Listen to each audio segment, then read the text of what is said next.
The first crack in my marriage didn't come from a text message, a lipstick stain, or a late-night phone call.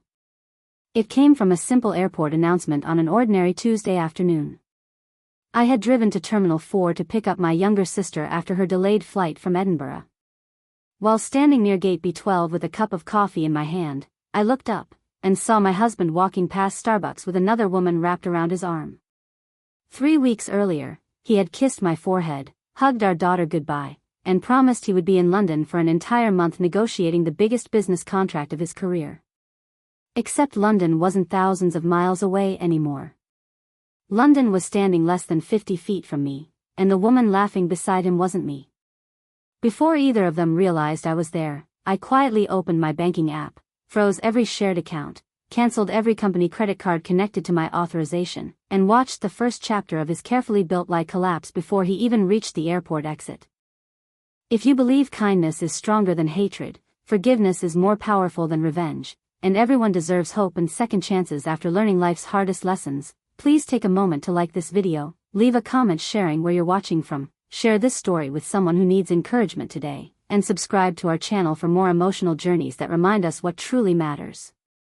My name is Tessa Caldwell, and until that afternoon, I believed I had the kind of marriage other couples quietly wished they had. We had been married for 14 years, lived in a peaceful suburb outside Manchester, and raised our 12-year-old daughter, Elodie, in a home filled with traditions, laughter, and what I thought was trust. Our weekends were spent exploring little villages, walking through flower markets, or baking together while music played in the kitchen. My husband, Graham, had built a successful financial consulting firm from almost nothing. I had left my marketing career years earlier to help manage the administrative side of his business while raising Elodie. We weren't wealthy enough to own mansions or yachts, but we never worried about paying our bills. More importantly, I believed we respected each other. When Graham announced he had secured an opportunity to negotiate with international investors in London for nearly a month, I couldn't have been prouder.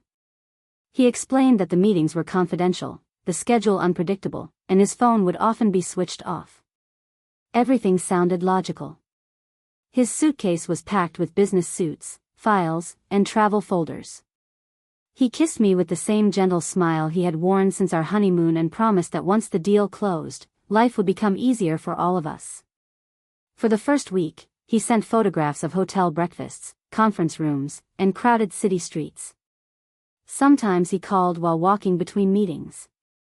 Other times he apologized for being too exhausted to talk. Nothing seemed unusual. I even joked with Elodie that Daddy would probably come home speaking with an even stronger London accent. The second week became quieter. His messages were shorter. His calls became rare. Every excuse sounded reasonable because I wanted to believe him. Whenever doubt tried to enter my mind, I reminded myself that successful projects demanded sacrifice. Marriage required trust. Then came the airport. I stood frozen as Graham carried a small shopping bag in one hand while the woman slipped her fingers between his. They weren't behaving like coworkers. They weren't acting like acquaintances. They moved with the relaxed confidence of two people who had forgotten the rest of the world existed. The strange thing wasn't anger. It was silence. Everything inside me became perfectly still. Years earlier, I would have screamed. I would have run toward him demanding explanations. Instead, I watched. The woman leaned against his shoulder while laughing at something he whispered. Graham looked younger than he had in years. Lighter. Carefree. He looked like the man who used to dance with me in our kitchen. Only now he was giving someone else that version of himself. Without taking my eyes off them, I unlocked my phone. Because I handled most of our household finances, every major account required approval from both of us. During the previous tax season, Graham had insisted I remain a joint administrator on every account, just in case something happened. Something had happened. One by one, I temporarily froze our checking account. Then the savings account. Then the business expense cards issued under my authorization. Then the emergency company account. My hands never shook. I wasn't trying to punish him. I was protecting what belonged to our daughter until I understood exactly what was happening. By the time my sister emerged from arrivals waving her suitcase, Graham and the woman had disappeared into the crowd without ever noticing me. I smiled at my sister as though nothing had happened. She immediately noticed something was wrong anyway. She asked why my face looked so pale. I simply told her I needed to get home. During the drive, I barely heard anything she said. Every memory from the last 14 years replayed itself inside my head. The anniversary dinners. The family holidays. The promises. The plans. The ordinary mornings drinking coffee together. Had any of it been real? Or had I simply become comfortable enough not to notice when reality quietly changed? That evening, while Elodie finished her homework at the dining table, I opened Graham's office filing cabinet for the first time in months. I wasn't searching for proof of an affair. I was searching for truth. The truth arrived faster than I expected. Several expense reports listed hotels nowhere near central London. Receipts showed restaurants on days Graham claimed he had attended investor conferences. Fuel charges appeared from towns over 100 miles away. Then I found something even stranger. A folder labeled Project Horizon. Inside were property documents. Luxury apartment brochures. Mortgage calculations. Furniture estimates. Only one bedroom. My chest tightened. This wasn't the paperwork of a business trip. Someone had been planning a completely different future. Over the following 2 days, I quietly gathered copies of every document before returning each file exactly where it had been. I contacted our accountant, pretending I needed clarification about quarterly reports. His confused reaction told me more than any spreadsheet ever could. There had never been a month-long London project.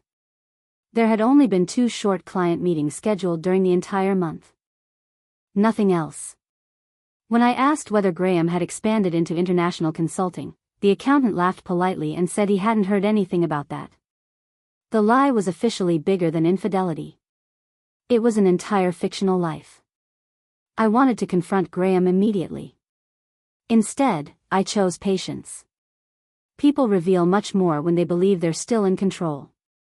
3 days later, Graham called during lunchtime. His voice sounded cheerful. He apologized for missing several calls because negotiations had become stressful. He even complained about London traffic. As he spoke, I quietly looked out the kitchen window while Elodie watered flowers in the garden. I realized something important. The man lying to me no longer knew who I was.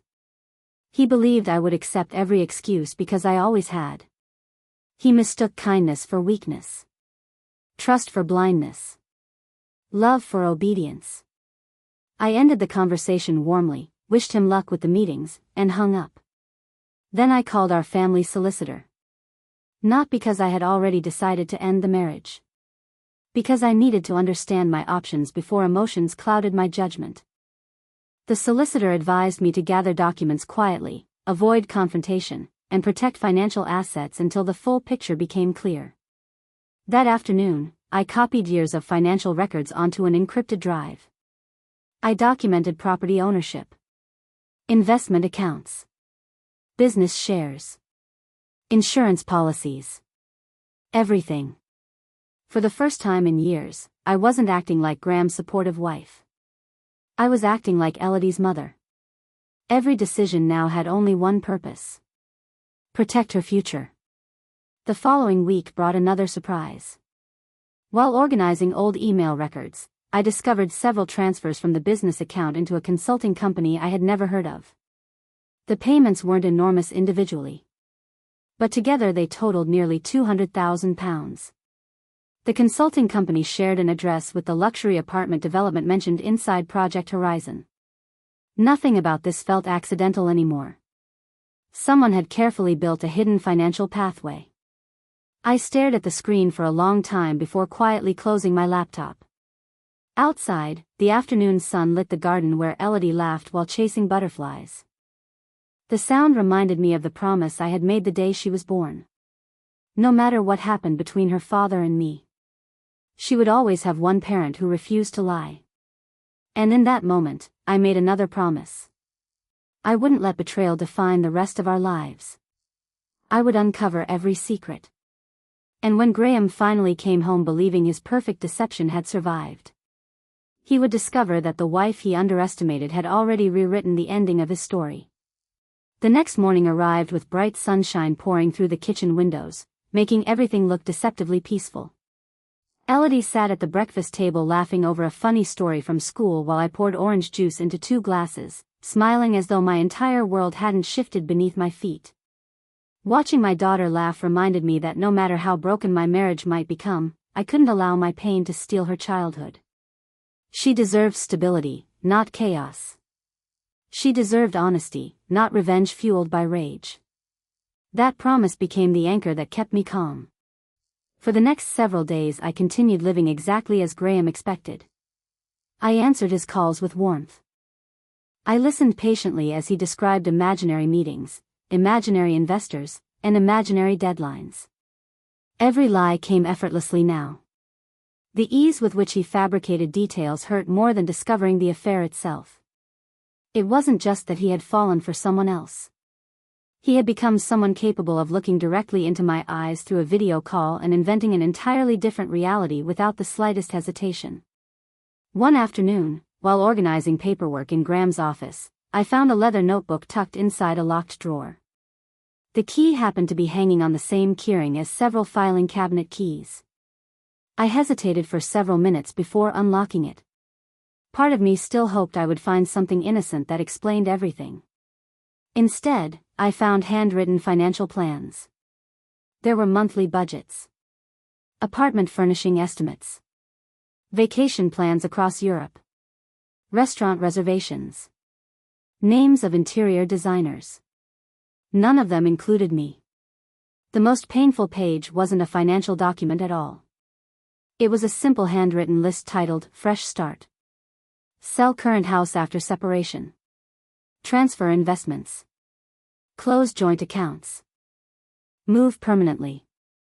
No mention of Elodie. No plan for shared parenting.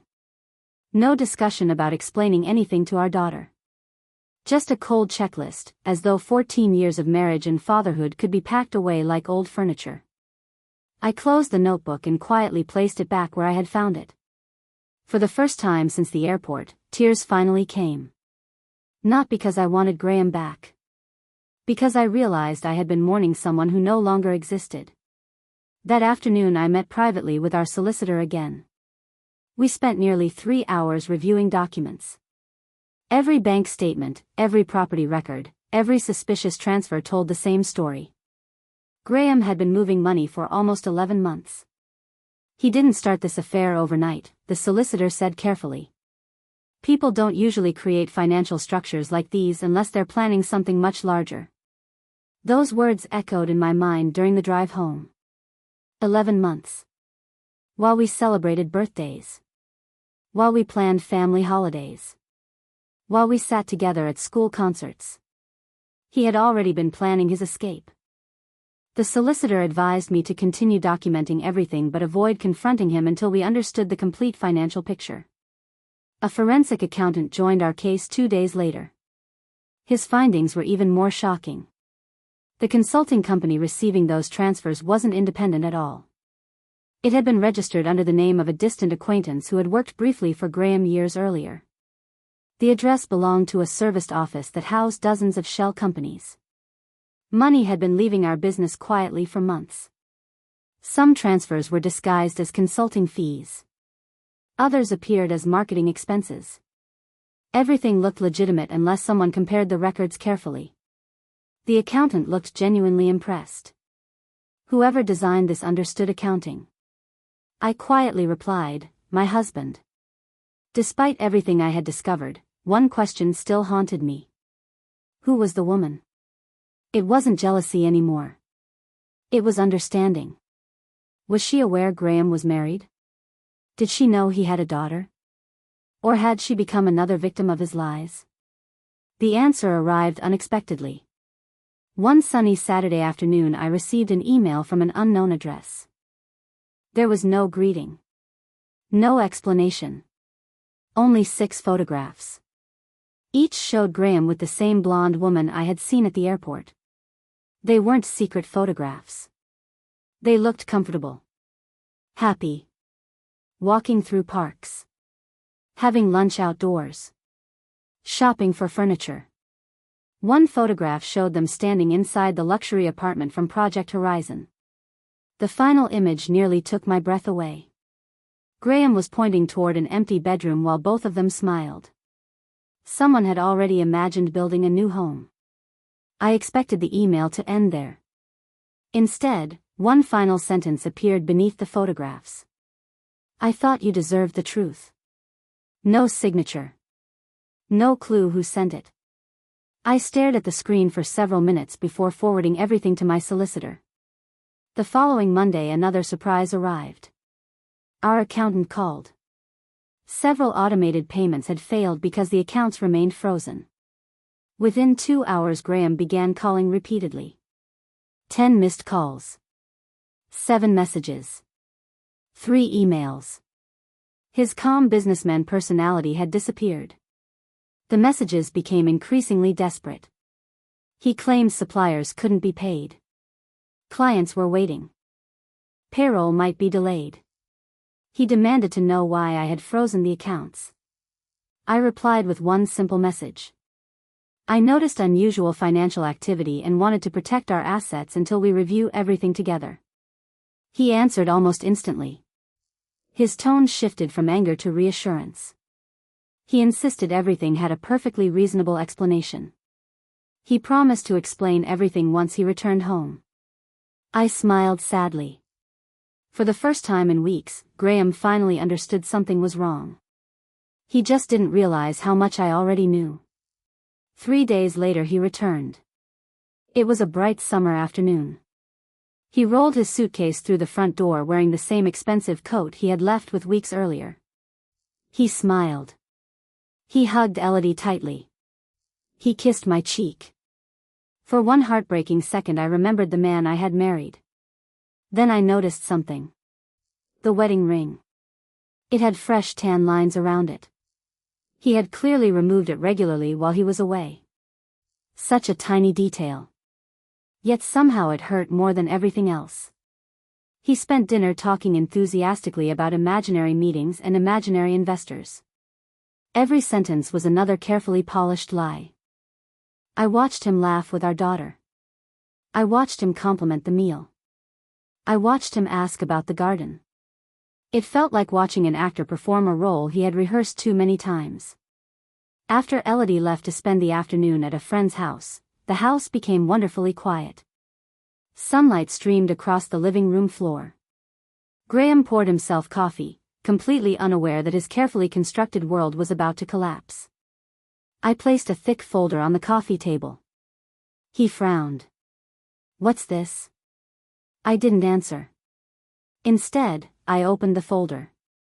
The airport photographs. The apartment documents. The consulting company records. The property plans. The financial transfers. The notebook. Every piece of evidence rested neatly organized in chronological order. His confident smile disappeared.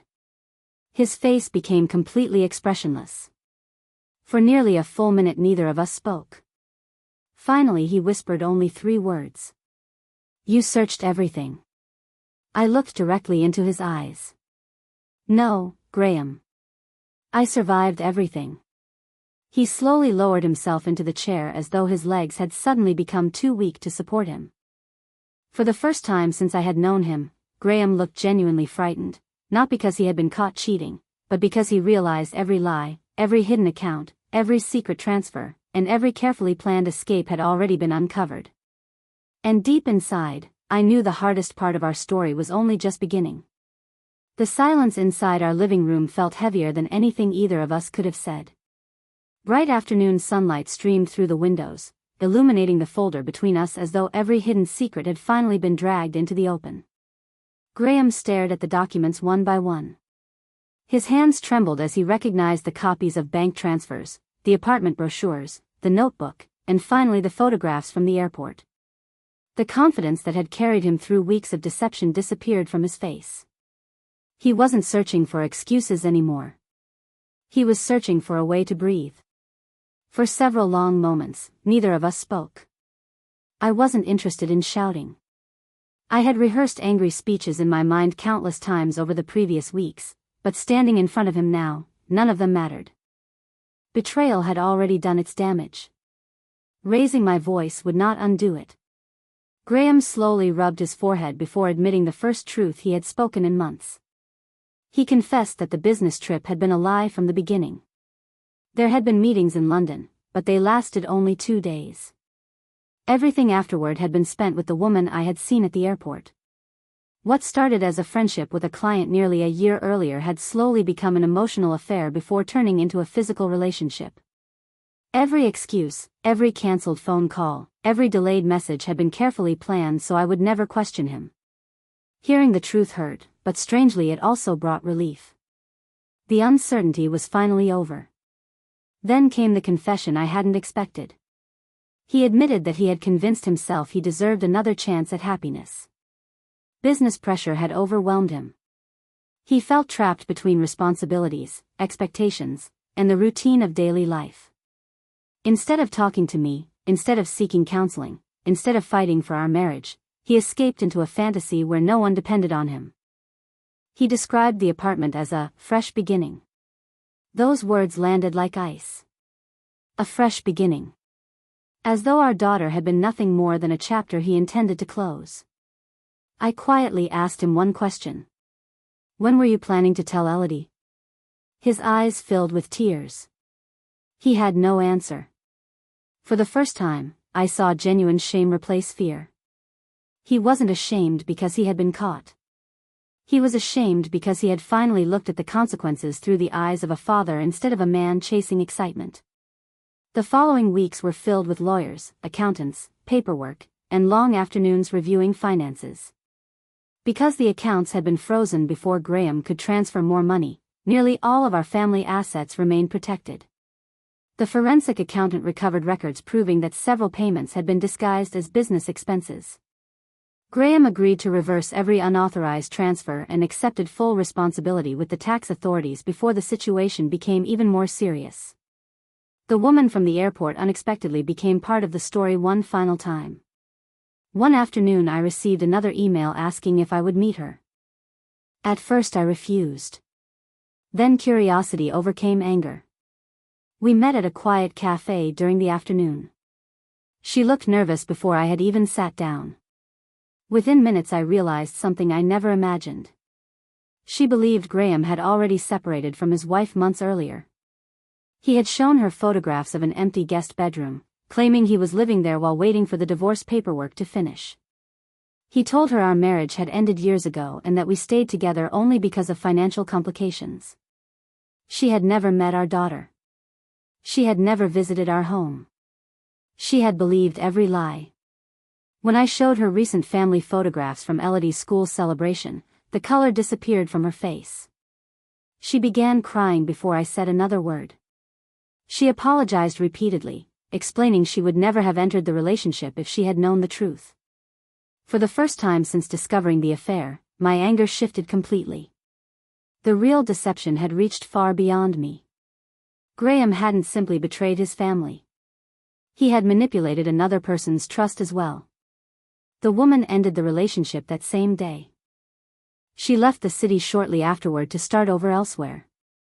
I never contacted her again. There was nothing left to say. The following month became the hardest of our lives. Elodie eventually noticed the tension despite our best efforts. Children always do. Rather than allowing her imagination to invent something worse, Graham and I sat beside her one sunny afternoon in the garden. The flowers she had planted earlier that spring were beginning to bloom, filling the yard with bright colors that somehow made the conversation even more painful. Together we explained that adults sometimes make terrible mistakes. We told her none of it was her fault. We promised that no matter what happened between her parents, we would always love her more than anything in the world. She cried quietly before asking the question every child asks. Are you both still my family? I immediately wrapped my arms around her. Always. That promise never changed. Over the following months, Graham attended individual counseling and accepted responsibility for every decision he had made. He stopped blaming stress, work, or unhappiness. He admitted that every lie had been his choice. Every secret transfer had been his decision. Every betrayal belonged to him alone. He apologized more times than I could count. Not because he expected forgiveness. Because he finally understood what honesty required. Many people expected me to take him back immediately. Others insisted I should never speak to him again. The truth was much more complicated. Forgiveness and reconciliation are not the same thing. I chose forgiveness because I refused to spend the rest of my life carrying bitterness. But forgiveness did not erase consequences. Our marriage ended peacefully. The divorce remained respectful. We created a parenting plan that placed Elodie above everything else. For the first year after our separation, Graham never missed a school event, a birthday, or a weekend with his daughter. Slowly, through consistent actions instead of promises, he became the father she deserved, even though he could no longer be the husband I once believed he was. As for me, rebuilding my own life felt frightening at first. I returned to marketing after years away from my career. The confidence I thought I had lost slowly returned with every successful project. I made new friends. I traveled with Elodie during school holidays. Our house, once filled with painful memories, gradually became a peaceful home again. One afternoon nearly 2 years later, while organizing old paperwork, I found the same banking notification that had confirmed every account had been frozen on the day I saw Graham at the airport. I smiled. Not because I felt proud of revenge. But because I remembered the woman I had been in that moment. She could have chosen anger. She could have chosen destruction. Instead, she chose protection. Protecting her daughter. Protecting her future. Protecting her dignity. Looking back, I realized my instant revenge had never truly been about freezing bank accounts. It had been about refusing to let someone else's betrayal destroy the person I wanted to become. Pain changes people. Sometimes it makes them cruel. Sometimes it makes them wiser. I prayed every day that it would make me kinder instead. Years later, Graham thanked me for one decision more than any other. Not for freezing the money. Not for handling the divorce respectfully. But for never trying to turn Elodie against him. He admitted that my compassion gave him the opportunity to become a better father instead of disappearing behind guilt forever. That conversation finally closed a chapter one once believed would never heal. Before this story ends, I'd love to hear from you. If you were in my position, what would have been the hardest part to forgive, the cheating, the lies, or the secret financial betrayal? Please leave a thoughtful comment below because your perspective may encourage someone facing a similar heartbreak today. If this story touched your heart, please like this video, leave a meaningful comment, share it with someone who needs hope today, and subscribe to our channel so you never miss another emotional journey. Life doesn't always reward us with the ending we imagined. Sometimes the family we dreamed of changes forever. Sometimes trust is broken beyond repair. But even then, we still get to choose the kind of person we become. Kindness is not weakness. Forgiveness is not surrender. Hope is never foolish. And although betrayal may rewrite one chapter of your life, it never gets to write the ending. The ending belongs to you.